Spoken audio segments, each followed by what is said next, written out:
5 seconds to go. It is gracious indeed of so many heads of state and government to listen to this call of the movement of non-aligned countries. We are having informal meetings individually and collectively, joined by the President of the General Assembly and the Secretary General. Could 1983 mark a watershed in the history of the United Nations? This great world body was founded as a group of nations united in a wartime alliance. With the entry of newly freed countries, the end of the decade saw its expansion into a much bigger body. The next 30 years have brought about near universality in its composition. Today, because of the unique authority entrusted to it in controlling military crises through its instruments and its influence on social and economic developments through its various specialized agencies, the United Nations is an integral part of the lives of nations and individuals. It has not yet come near the beginnings of a global approach. Its progress has to be halting and tentative, sometimes unavoidably ineffectual in facing up to immediate problems because of the very nature of its origin and institutional structure, particularly the ideological divide, which was not envisaged by those who drew up the Charter. It is our task to improve this institution to make is capable of facing difficulties which were not foreseen 40 years ago. Some issues arouse intense feeling in individual nations, others our common indignation. One such is the persistence of racialism. How can the denial of freedom to the majority of the people of South Africa and the people of Namibia be condoned? I affirm our total support for the freedom struggle of the people of Namibia under the leadership of the Southwest Africa People's Organization and to the government and peoples of the frontline states which have to endure pressure and provocation. Almost my own first conscious thoughts were admiration for those who fought for freedom and concern for those who suffered. Nelson Mandela, a flaming symbol of freedom, and many others are behind prison bars, but their voices cannot be stilled. They resound the world over. The turmoil in West Asia remains the most serious threat to people. Driven from their homes, the Palestinian people are in physical and mental agony.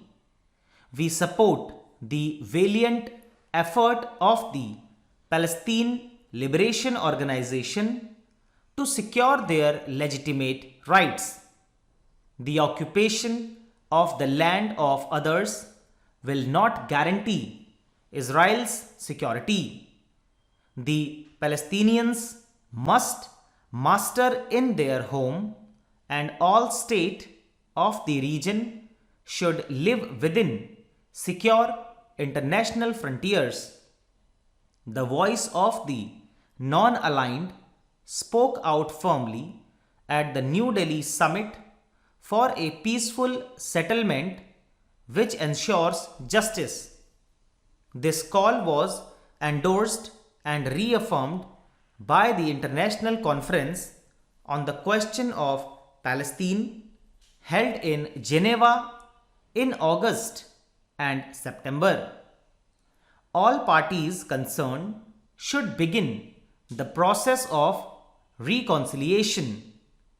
The sufferings of the people of Lebanon caused by the intervention of foreign force have been of great concern to all of us.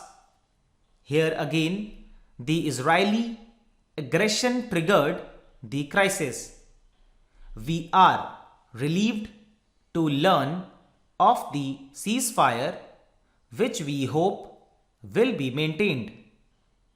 All foreign forces should be withdrawn and the territorial integrity and sovereignty of Lebanon should be respected by all. The crisis in Central America must be urgently diffused. We should demand and support efforts to create a climate of negotiation without external interference. The non-aligned have always stood for non-interference and non-use of force. The complex situation in Afghanistan can be solved only on the basis of these twin principles. We fully support the representative of the Secretary General in working for a solution which takes into consideration and concerns of all the involved parties. The tragic and wasteful Iraq-Iran war harms both countries. Conflicts in other regions also, including Campuchia, admit only of political solutions. Military, today's leading countries are incomparably more powerful than in the days which a single gunboat could silence and immobilize millions. The weak are not so weak, nor the strong so strong. The essence of the concept of non-alignment is peaceful coexistence and the promotion of constructive cooperation. The non-alignment